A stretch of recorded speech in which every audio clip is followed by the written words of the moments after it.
Hoje nós vamos falar de ou sobre indivíduo, individualidade e individualismo. São três aspectos do conhecimento humano que foram mudando ao longo do tempo. Cada época teve uma interpretação sobre o indivíduo, a individualidade e o individualismo.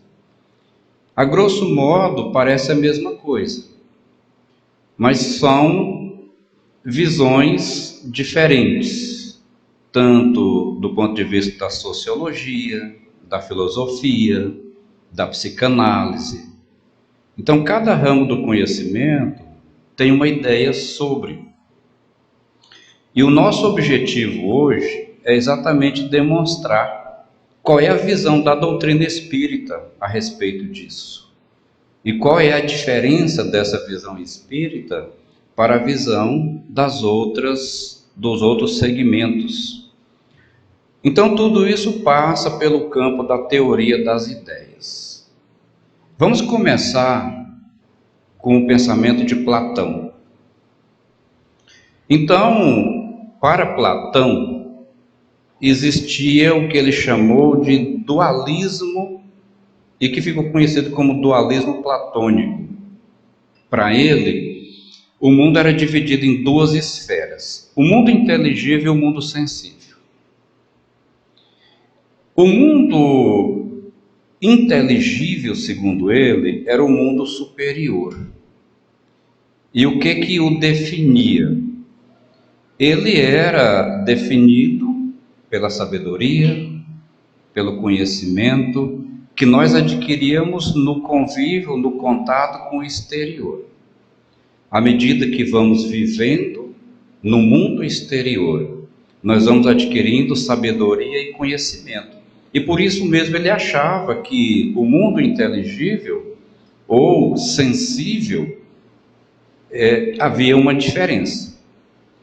O mundo sensível para ele era inferior, porque é o mundo no qual nós nos relacionamos através dos nossos sentidos.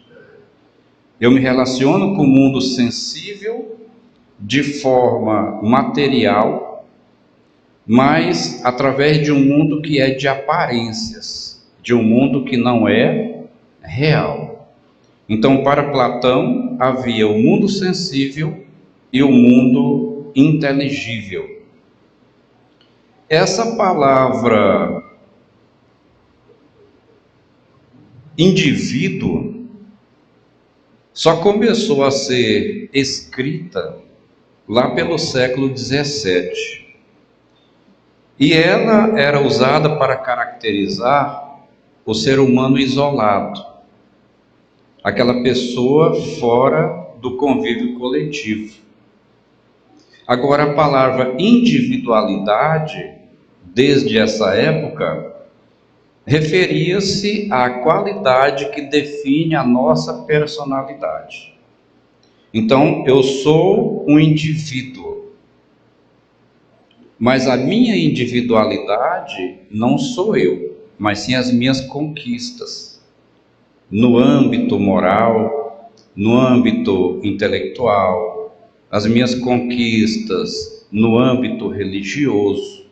Aquela pessoa comportamental que eu sou define a minha individualidade, e não eu como indivíduo.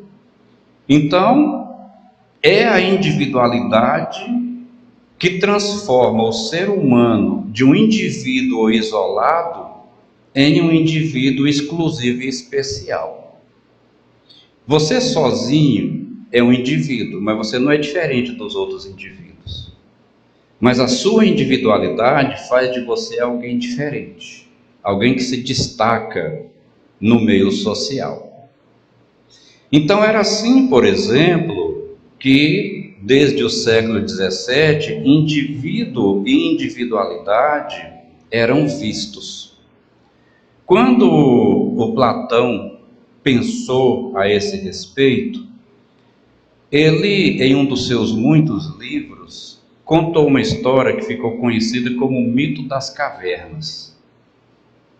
No mito das cavernas, ele dizia que algumas pessoas foram acorrentadas lá desde a infância, pelo pescoço, pelos pés, pelas mãos, de forma que absolutamente essas pessoas conseguiam sair do fundo da caverna e ir para o exterior. E tudo que elas viam eram reflexos, eram sombras dos movimentos que aconteciam fora da caverna e que eram projetados numa parede interna da caverna. À medida em que o sol, por exemplo, se projetava sobre uma pessoa que passava por ali no exterior, a sombra dela era projetada lá dentro da parede da caverna. E era tudo que aquelas pessoas acorrentadas conheciam. Então elas achavam que o mundo lá fora era formado por seres disformes, monstruosos, grotescos, assim como as sombras se apresentavam na parede interior da caverna. Mas um dia, de acordo com Platão, uma daquelas pessoas conseguiu se soltar, subiu a escadaria e alcançou o mundo exterior. E para surpresa dele, ele viu que as pessoas não eram como as sombras se apresentavam. Ficou surpreso. Ele achou até as pessoas interessantes, bonitinhas, pareciam-se com eles.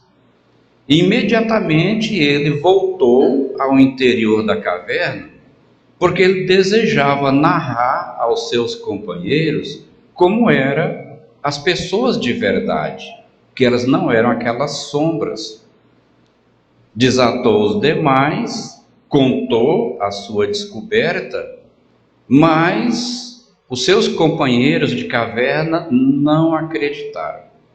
Recusavam-se terminantemente a sair e a acreditar no que ele contava, a ponto de matá-lo. Então, quando Platão colocou esse conto no seu livro, ele queria demonstrar naquela época como é que as pessoas enxergavam o conhecimento filosófico. E eu trouxe esse conto de Platão para a nossa fala para demonstrar como é que as pessoas fora do nosso mundo, do nosso meio, enxergam, por exemplo, a doutrina espírita. Quem não conhece ainda vê os espíritas como os da caverna viam as sombras projetadas das pessoas que viviam fora daquele mundo. Os outros conhecem as sombras que nós projetamos. E muitas vezes, por conta disso, nos matam a esperança, matam a expectativa, matam a perspectiva de conhecer e de entender.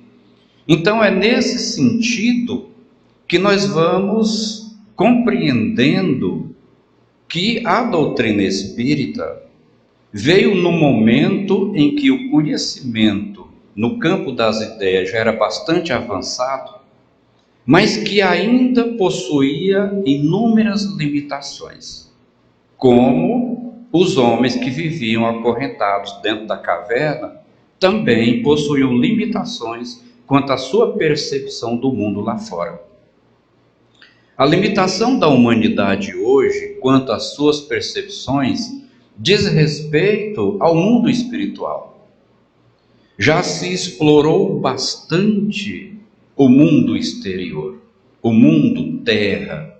Já se explorou bastante esse mundo em que nós vivemos, mas ainda perscrutou-se pouquíssimo do mundo que transcende a matéria, do mundo espiritual. Conhece-se realmente muito pouco.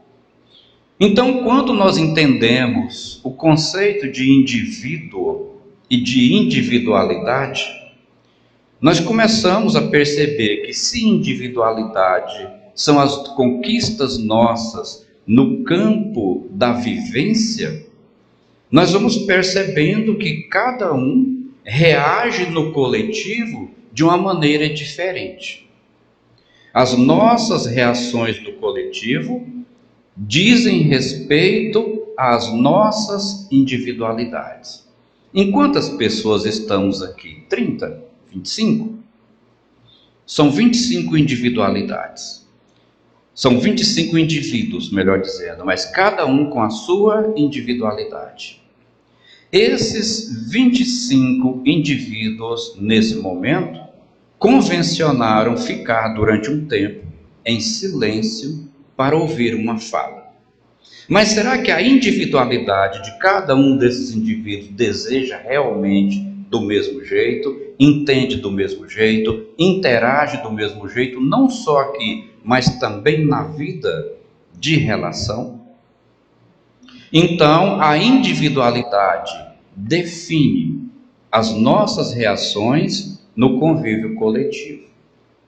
Então, comece desde já a analisar do que a sua individualidade é formada. O que constitui a sua individualidade? E como ela te leva a interagir com o coletivo. Já o individualismo é limitante. O individualismo limita o sujeito, porque, em regra, ele o isola das outras pessoas. Então, o indivíduo é cada um de nós, a individualidade são os nossos desenvolvimentos, as nossas conquistas, e o individualismo é a nossa limitação quanto à inter-relação com o outro. O individualista é aquela pessoa que, em regra, prioriza o direito individual em detrimento do direito coletivo. Vocês podem, alguém da casa, pegar o controle do ar, está no 18, pode colocar no 22, 23, 24, 25. Aí o pessoal não vai precisar ficar lá embaixo do ar se escondendo do frio, tá? O controle já fica ali acessível a todos, então fiquem à vontade para manipular, desligar, mudar, tá? E aí então podem ficar à vontade. Então, o individualismo é limitante porque isola o indivíduo das outras pessoas. Isola por quê? Porque ele prioriza o direito individual em detrimento do direito coletivo. A nossa individualidade é que pode determinar o quanto nós somos individualistas. São três termos muito parecidos. Eu sou um indivíduo que desenvolvi a minha individualidade ao longo das experiências e elas me tornam uma pessoa individualista ou não. Ela me limita ou não. Ela determina a forma como eu priorizo o direito do coletivo, ou seja, eu quero que o ar-condicionado fique no 18. Eu não quero saber se você está com frio. Eu estou com calor, então eu quero ele no 18. Isso é individualismo. A individualidade diz não. Nós podemos usar o ar de uma forma que satisfaça a todos. Eu vou priorizar o direito do coletivo. Então, para que nós possamos viver bem em sociedade, nós precisamos de indivíduos com as suas individualidades interagindo equilibradamente. Não adianta nada cada um construir a sua individualidade, mas se ela não viabiliza a convivência equilibrada. Desde o século XVII, então, essa é a ideia que vem sendo construída de indivíduo, individualidade e individualismo. Mas e a doutrina espírita? Ela concorda com esses conceitos? Discorda ou concorda e amplia essas percepções? É o que nós vamos observar a partir de agora. No Livro dos Espíritos, a doutrina espírita traz um conceito interessante sobre liberdade e de responsabilidade no convívio social. São duas coisas que não podem andar separadas: liberdade e responsabilidade no convívio social. Allan Kardec perguntou aos espíritos se existe liberdade absoluta. E eles disseram que não. Os espíritos superiores disseram que não existe liberdade absoluta, mas existe liberdade relativa. A liberdade é relativa. Por quê? Porque todos nós precisamos uns dos outros. A partir do momento em que eu preciso de você, a minha liberdade não é absoluta. Ela é relativa. Tanto os pequenos quanto os maiores, seja sob o ponto de vista intelectual, ou seja, sob o ponto de vista financeiro, precisamos uns dos outros. Então, o limite da liberdade qual é? Ela é relativa, mas nós esbarramos na questão do limite. Qual é o limite da minha liberdade? Então, o limite da minha liberdade está restrito à sua liberdade. Esse é o conceito da doutrina espírita. Então, essa noção de responsabilidade está apoiada nos preceitos éticos e morais do Evangelho de Jesus. Quando nós falamos em conhecimento filosófico e de indivíduo, individualidade e individualismo, nós estamos falando, de certa forma, dos primórdios da ética e da moral. Da ética sob o ponto de vista filosófico, da ética sob o ponto de vista sociológico, da ética sobre o ponto de vista da psicanálise e sobre todos os outros ramos do conhecimento. E a pergunta que não quer calar é: e do ponto de vista cristão, existe ética? Se existe ética no cristianismo, aonde é que ela está fundamentada? Então, a ética cristã está fundamentada no amar a Deus sobre todas as coisas, ao próximo como a ti mesmo, e também está fundamentada em fazermos tudo aquilo que nós desejamos que o outro nos faça. A ética cristã inicia-se exatamente nessa orientação de Jesus. Se nós não amamos o outro, se nós não amamos a Deus mais do que ao outro, e se nós não fazemos para o outro apenas o que nós queremos que nos seja feito, nós não somos éticos. E, portanto, não podemos dizer que temos moral.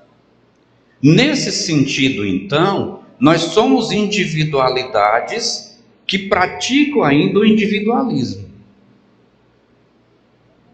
Ou indivíduos que praticam o individualismo, mas que não desenvolveu ainda adequadamente a sua individualidade. É um assunto para nós refletirmos maduramente. Então, essa forma de agir, respeitando-se a ética cristã na construção da nossa individualidade, leva-nos à aquisição de algo fundamental na vida: liberdade de consciência. Liberdade de consciência. Vocês já ouviram ao longo do tempo as pessoas dizerem assim: Ouça a voz da sua consciência. A minha consciência está me dizendo que eu não devo realizar tal coisa. Então, a aquisição da liberdade de consciência é uma espécie de voz íntima, lúcida, mansa, na descrição dos espíritos superiores, que Deus nos deu para nos auxiliar e evoluir.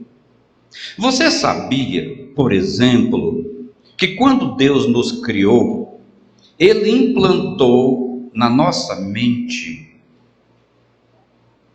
tudo aquilo que nós precisamos aprender ao longo de toda a eternidade? Já está dentro de nós. É por isso que quando Allan Kardec perguntou aonde está escrita a lei de Deus, esperava-se que eles respondessem que fosse na Bíblia, no Corão, em qualquer um outro livro filosófico ou científico. Mas os Espíritos disseram que a lei de Deus está na nossa consciência. Se ela já está implantada na nossa consciência, quando adquirimos liberdade, quando adquirimos maturidade espiritual, quando nós adquirimos liberdade de consciência, nós abrimos um portal através do qual nós acessamos isso que Deus já deixou gravado em nós. Por isso que Jesus falou: faça ao outro o que você quer que te seja feito. Adquirir liberdade de consciência passa pelo desenvolvimento da maturidade espiritual. Quando eu ainda não consigo liberdade de consciência, significa que eu ainda sou espiritualmente imaturo. Quanto mais maturidade espiritual eu adquiro, mais parcelas da lei de Deus na minha consciência eu vou acessando. Mais eu ouvirei essa voz íntima. Então, como todos nós, vez ou outra, nos encontramos diante de uma incógnita, no X da questão, uma situação que eu não consigo resolver, porque eu ainda não sei qual é o seu significado, o seu valor. É nessa hora, então, que a minha maturidade espiritual me habilitará a acessar a lei de Deus na minha consciência e nela encontrar a resposta. Isso só é possível através do conhecimento das leis de Deus, e isso só é possível através do autoconhecimento, de quando eu conheço as minhas limitações, quando eu conheço a minha individualidade, o que eu já construí, o que eu já conquistei.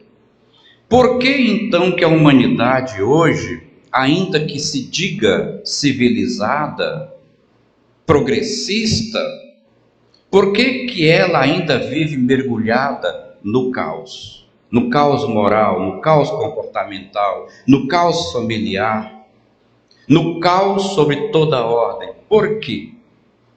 Porque a liberdade de consciência é uma das características da verdadeira civilização e do verdadeiro progresso.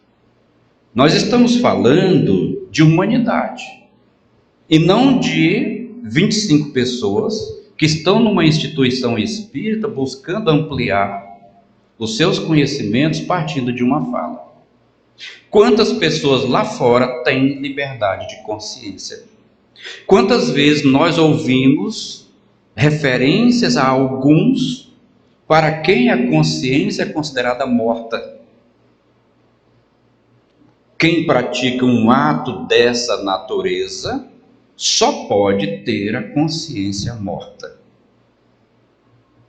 Consciência morta existe para aquela pessoa que não tem maturidade espiritual, porque não desenvolveu essa individualidade que o habilita a romper esse portal e acessar essa espécie de chip que Deus implantou na sua consciência e saber como discernir efetivamente o certo do errado.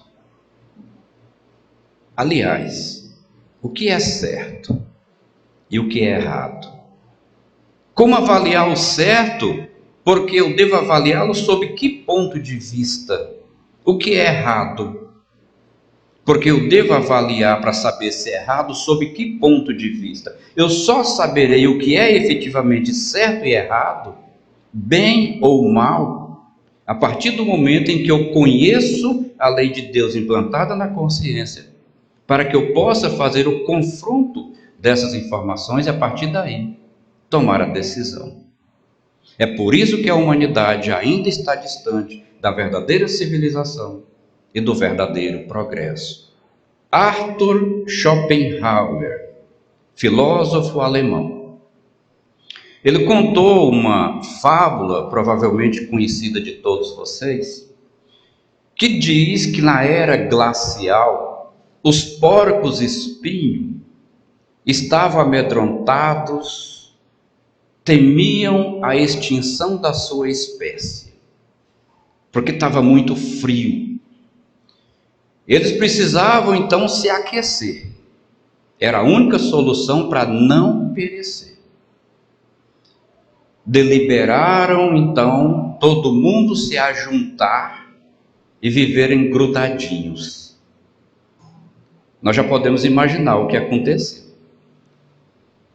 Quanto mais se uniam, mais cada um se feria com os espinhos dos outros. Então os porcos espinhos chegaram à conclusão de que viver daquele jeito não dava. Deliberaram se separar e todos eles se separaram. Mas ó tristeza, quanto mais separados ficavam na era glacial, mais frio eles passavam. E alguns começaram a morrer congelados. Então eles chegaram à conclusão que o melhor mesmo era viver juntos. O que eles precisavam era aprender como viver juntos sem se ferir com o espinho um do outro. E Arthur Schopenhauer disse que é isso, o verdadeiro progresso e a verdadeira civilização. Cada indivíduo construir a sua individualidade, deixando de lado o individualismo, acessando a lei de Deus que está na sua consciência, para que ele tenha liberdade consciencial. A partir desse momento, aprendendo a conviver um com o outro fraternalmente. E não é esse exatamente o nosso grande problema? No começo desta fala, nós dissemos que o indivíduo cuja individualidade está bem desenvolvida determinará o seu comportamento no meio do coletivo. É a nossa individualidade que determina o tamanho dos nossos espinhos, o quanto eles são pontiagudos. Eu preciso ter consciência de o quanto os meus espinhos estão ferindo a pessoa com a qual eu, em razão da lei de liberdade, porque eu preciso de você e você precisa de mim, a minha liberdade termina onde começa a sua e vice-versa, o quanto é que os meus espinhos estão te ferindo e o quanto é que os seus espinhos estão me ferindo. Desenvolver estratégias para que nós possamos viver juntos, protegendo-nos uns aos outros. E desta maneira, então, nós começarmos efetivamente a crescer. Então, olhando por este lado, o conceito da doutrina espírita para a individualidade é ainda mais profundo e complexo do que aquele que foi desenvolvido ao longo do tempo no campo das ideias. Quando a doutrina espírita define a vida na Terra, ela fala que existem dois princípios: o princípio material e o princípio espiritual. Do princípio material vem tudo aquilo que é matéria, deriva tudo aquilo que é matéria. Do princípio espiritual deriva tudo aquilo que é espiritual. Então, sendo assim, quando Deus nos criou, Deus implantou em nós o PI, o princípio espiritual. Eu não estou dizendo que foi o Espírito. Ele criou o princípio espiritual. Esse princípio espiritual vem se desenvolvendo, se elaborando, se formando ao longo dos reinos inferiores da criação. Se eu observar um vegetal que já possui certo grau de sensibilidade, eu vou perceber lá a presença do princípio espiritual. Quando eu observo um animal que age por instinto, eu vou perceber lá a presença do princípio espiritual. Mas quando eu observo o ser humano, eu vejo a presença do princípio espiritual que se transformou em espírito. Ele fez uma transição, ele cresceu, ele desenvolveu os primórdios da razão, ele conseguiu dizer eu penso, logo eu existo. É o princípio espiritual que traz toda a bagagem de vida através dos reinos inferiores para se tornar gente, quando adquiriu a razão. A partir desse momento, então, esse princípio espiritual vai se individualizando. Aonde está o início da individualização nossa, então? O dia que eu fiz a transição, o dia que eu pude dizer eu penso, logo eu existo, quer dizer, eu tenho consciência do meu eu. Eu sei que eu sou alguém, eu sei que eu sou um ser. Olha, eu existo, então eu não me confundo com o todo. Eu sou um ser individual. Mas essa individualidade era tão limitada, porque a razão era limitada. E o tempo foi passando, e foi passando. Passamos pelas eras primitivas, passamos pela época das barbáries, adentramos a idade das luzes, chegamos à era moderna, e durante todo esse tempo, aquela individualidade que falou eu penso, logo eu existo, foi se ampliando. Lá na época das barbáries, quantos de nós não sofreu na fogueira inflamante? Quantos de nós não praticou inúmeras barbáries em nome de Deus? Quantos de nós já numa era moderna, porém ainda passada, não praticamos na época da escravidão no Brasil, por exemplo, crimes hediondos? Quantos de nós, na década de 40, de 1940, não esteve talvez, de alguma forma, presente no Holocausto? É a nossa individualidade, que era princípio inteligente apenas, sendo ampliado através das vivências. Então, este ser que nós somos sempre existiu, se individualizou ao longo dos reinos da natureza e só vai se completar o dia que tornarmos-nos puros. Então ainda há uma longa distância. Desde aquele momento em que falamos eu penso, logo eu existo, será que nós caminhamos lado a lado? Será que os nossos interesses eram os mesmos? Será que alguns de nós não desenvolveu mais o individualismo e foi deixando de lado a individualidade? E não é exatamente por causa dessa disparidade que hoje nós encontramos toda a problemática humana, a dificuldade de convivência, as pressões do interrelacionamento? Então, Ao longo dos processos evolutivos e reencarnatórios, nós fomos construindo as nossas diferenças. É por isso que somos individualidades diferentes, porque cada um construiu a sua individualidade em momentos diferentes, com interesses diferentes. A questão é que o que Deus implantou em mim, Ele implantou em cada um de vocês, em cada ser humano. Então todos nós tendemos ao mesmo fim. Partimos do mesmo lugar e vamos chegar ao mesmo destino. O trajeto é que é o problema.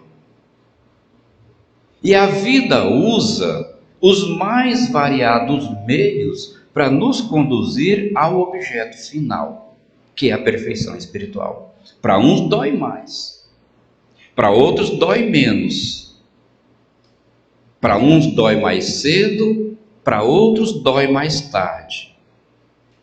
Mas só dói para aquele que se demora a trabalhar na transformação da sua individualidade, nos preceitos estabelecidos pela ética de Jesus. Amar ao próximo como a si, a Deus sobre todas as coisas e fazer ao outro o que você quer que faça para você. Então depende de cada um de nós. Lá no Livro dos Espíritos, no capítulo 7, diz que é na união familiar, somente nela e somente na convivência social, que as individualidades se completam e asseguram o bem-estar e o progresso. Bom, se é só na família e só na convivência social que a individualidade ou as individualidades se completam, então há um problema na humanidade. Porque todos nós iniciamos a nossa existência na Terra na maior instituição educacional que pode existir, é o lar. É lá que o Espírito recebe as primeiras instruções. Essa frase é do Espírito Emmanuel, através de Chico Xavier. O lar é a maior instituição educacional que o mundo possui. Mas como estão os lares hoje no mundo? Em regra, impera a desestrutura. Não vamos enumerar os problemas, as causas dessa desestrutura, que são as mais variadas possíveis, mas impera, em regra, a desestrutura. Como é que está a convivência social? Eu poderia dizer, como já foi dito numa fala anterior, nós continuamos atirando pedras. Lembram-se quando há alguns dias nós dissemos que as 7 pedras ou mais com as quais hoje nós atiramos nas pessoas estão, por exemplo, nas redes sociais? As redes sociais é uma porta escancarada para a perdição. Nela, escondidos através da minúscula tela de um celular ou de um computador ou de qualquer um outro eletrônico, as pessoas inoculam na sociedade as suas amarguras. Então o convívio social hoje é problemático. Cada um no seu meio, no seu ciclo, pode observar isso. Quem vive nas escolas, instituições que deveriam formar cidadãos instruídos, precisa muitas vezes menosprezar a instrução para tentar educar, porque o lar não cumpre o seu papel. Então ali é um retrato da desorganização social. Ali está o retrato dos futuros cidadãos e cidadãs. E é lastimável, na maioria dos casos, nós observarmos em que pé que está. Se buscamos os segmentos religiosos, aqueles que estão abarrotados de pessoas, são aqueles que oferecem a preços módicos um terreno no céu. São aqueles que pregam a teologia da prosperidade. E em busca dessa prosperidade, há um êxodo das instituições religiosas sérias que visam evangelizar para buscar a prosperidade a qualquer preço. Então, se é somente na família e na convivência social que as individualidades se completam e asseguram o bem-estar e o progresso, nós estamos longe disso. Mas podemos fazer a diferença. Nós podemos instituir na nossa família e no nosso convívio social, nós podemos assegurar nessas instituições a igualdade das individualidades, partindo dos mesmos pressupostos. Então é por isso que, de acordo com a doutrina espírita, nós fomos criados para viver em sociedade. Se nós nos isolarmos em um lugar qualquer, sob o pretexto de isolado não ter a oportunidade de praticar o mal, ainda assim seremos condenados pela justiça divina. Porque se isolado eu não faço o mal, eu também não tenho a oportunidade de fazer o bem. Então nós fomos criados por Deus para a vida em sociedade. E essa vida em sociedade visa exatamente a igualdade das individualidades. Então isso é o retrato da fábula do porco-espinho do Schopenhauer. Podar as arestas, podar as pontas dos nossos espinhos, tornarmos-nos mais fraternos, mais acessíveis, mais brandos, mais pacíficos. É nisso que consiste a doutrina de Jesus. Então, quando naquela época o Divino Senhor veio à Terra e nos ensinou tudo isso, ele falou de uma forma sucinta a pessoas que não estavam efetivamente preparados para compreender com a extensão que a doutrina espírita nos traz hoje as verdadeiras razões da nossa existência. É uma questão de reflexão íntima, pessoal. É uma questão de autoavaliação. Isso é tão antigo que o Sócrates, 400 anos antes de Jesus, já falava da necessidade do autodescobrimento. O Cristo falou nessa necessidade. E todos os ramos do conhecimento que trataram do desenvolvimento das ideias trouxeram-nos essa necessidade. Para quê? Qual era a finalidade? Primeiro nos apresentaram como individualidade. Eu penso, logo eu existo. Oba! Eu sou uma individualidade. Depois, nós tornamos-nos individualistas. É o egoísmo, a mais radical das imperfeições, de acordo com os espíritos da codificação. Allan Kardec perguntou: qual é a mais radical das imperfeições? É o egoísmo. Por que o egoísmo é a mais radical, a mais antiga, é o primórdio da imperfeição? Por quê? Porque quando nos conhecíamos apenas como indivíduos e praticamos o individualismo, quer dizer, precisava prevalecer o meu direito. Eu não tinha condição de me preocupar com o direito do outro. Se vem mexer na minha tigela de feijão, eu vou rosnar. Se vem pegar a minha caça, eu vou atacar. Se vai invadir a minha caverna, eu vou matar.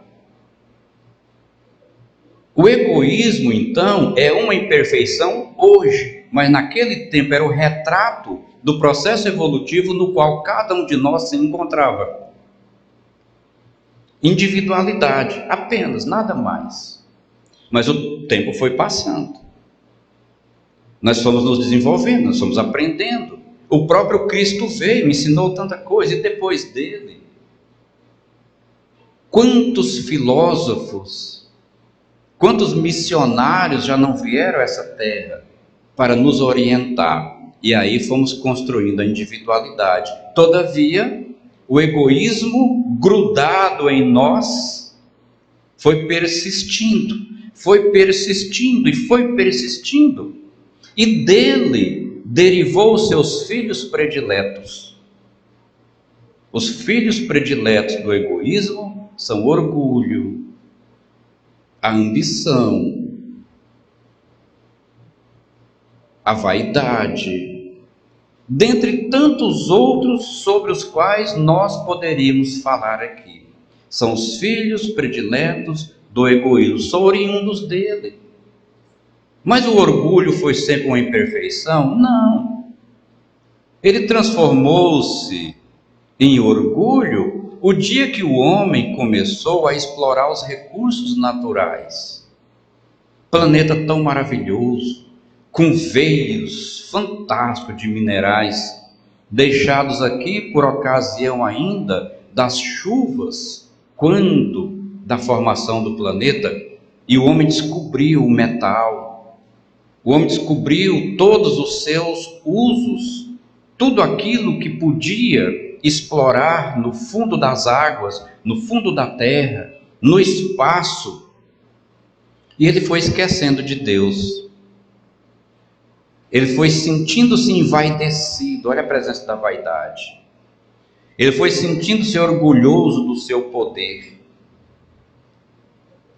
Ele foi sentindo-se grande, a ponto de alguns dizerem: que Deus que nada, eu é que fiz, eu é que descobri, eu é que facilitei a vida, eu é que. Então surgiu o orgulho, filho do egoísmo. Então eu já não quero o mérito só para mim. Muitas outras pessoas fizeram descobertas maravilhosas, mas quanto mais se descobre, mais orgulhoso eu fico das minhas descobertas. Mas eu esqueço que a origem disso está em Deus. A base está em Deus. Os elementos que eu uso estão em Deus. Então, à medida em que tudo isso foi se desenvolvendo, nós fomos ampliando o individualismo. Depois do Cristo para cá, porque antes dele ainda imperava o individualismo, foi o individualismo que levou Jesus à cruz, porque os judeus queriam ser o dono da verdade. Os judeus, únicos e primeiros monoteístas daquele tempo, queriam ter o monopólio de Deus. Os romanos eram politeístas. E depois chegou um filho de carpinteiro falando que não, todo mundo é igual. Vocês precisam amar a Deus sobre todas as coisas e amar o outro como a si mesmo. Então eu tenho que amar um romano? Eu preciso amar o centurião? Eu tenho que amar um samaritano? Não, vamos matar esse sujeito. É os homens da caverna que não acreditaram naqueles que eles só conheciam a sombra na parede. A sombra da parede eram as escrituras. Isaías dizia que o Cristo haveria de vir, era a sombra, eles só conheciam a sombra. O dia que efetivamente o Cristo veio e falou: eles não são daquele jeito não, as coisas não são assim não, vamos matar. Então mataram. Platão não estava errado na análise dele. Mataram o Cristo por causa do monopólio. Só eles tinham Deus e só eles sabiam interpretar Deus. Qualquer um que trouxesse uma ideia diferente seria morto. E ao longo do tempo, esse monopólio foi passando para alguns segmentos religiosos, que durante muito tempo monopolizaram a vivência religiosa, o individualismo. Ninguém podia pensar diferente, era estatal. Você não é dessa religião, você não é cristão, você vai morrer. Você é médium, vai para a fogueira. Você pensa diferente, você é herege. Monopólio. até que finalmente, depois de muito tempo, a liberdade de expressão religiosa, uma luz no fim do túnel, permitindo-nos a liberdade de pensar. Eu posso agora enxergar Deus do meu jeito. As trevas, no sentido de falta de luz do conhecimento, foi se apagando. E o iluminismo surgiu. Início do século XVIII, meados do século XVIII, a era das luzes. E começaram a reencarnar espíritos da mais elevada hierarquia para mudar o pensamento humano, para nos ajudar no desenvolvimento das nossas individualidades. E o individualismo foi pouco a pouco ficando para trás, até que, dentre esses, nasceu Hippolyte Léon Denisard Rivail, mais tarde conhecido por Allan Kardec, e que pegou as ideias dos espíritos, compilou e lançou a 18 de abril de 1857 a primeira edição de O Livro dos Espíritos, dizendo: meus filhos, está tudo aqui. Está tudo aqui. Hoje você é livre para pensar. Hoje você é livre para buscar a lei de Deus implantada na sua consciência. Hoje você é livre para desenvolver liberdade de consciência. Parece um paradoxo. Livre para desenvolver liberdade de consciência e acessar verdadeiramente a verdade. Porque verdade que não eram verdadeiras, nós acessamos a vida inteira. Agora a verdade de verdade. Mas aí então, obnubilados pelo conhecimento, pela preguiça, pelo medo, pela vergonha, pelo preconceito, nós relegamos a verdade a segundo, a terceiro, a quarto, a quinto plano e não a buscamos. E notem o quanto as pessoas distanciam-se e encontram dificuldade para acessar essa parcela da verdade. Então ainda não está definitivamente implantada na Terra a idade das luzes, porque ela vai se fazer efetivamente a partir do momento em que todos nós nos completarmos na convivência familiar e social, para assegurarmos as nossas individualidades no bem-estar e no progresso. Então, parabéns para vocês. Você é uma pessoa diferente. Homem, mulher, você é diferente, porque você está aqui buscando a verdade. Você é um livre pensador. Você ousa sair do senso comum. Você quer aprender mais. O velho conhecimento, a velha verdade, não satisfaz mais a sua razão. E agora você está sedento de satisfazer a sua razão. Por isso você busca essa verdade. A sua individualidade está em fase de construção em mais uma etapa. E é assim que juntos, nesta casa de oração, nós vamos contribuindo para o desenvolvimento do progresso. Somos porcos espinhos ainda? Se for no sentido de termos espinhos, ainda temos. Mas nós já conseguimos nos ajeitar, nos aquecer. Não perecemos mais de frio do conhecimento. Não perecemos mais enregelados pela ignorância. E já sabemos nos ajeitar para não nos ferirmos mais uns com os espinhos dos outros. Que nosso Senhor Jesus Cristo, neste momento, nos abençoe e ampare. Que o Senhor invada os nossos corações e construa nele, ó Divino Pai, esperanças novas, que possamos refletir e darmos sequência nesse trabalho que já estamos desenvolvendo há milênios, de crescimento, e que cada vez mais aproximemo-nos de ti. Mas ainda são muitos os arrastamentos para o mal. A porta larga da perdição ainda afigura-se-nos como agradável oásis.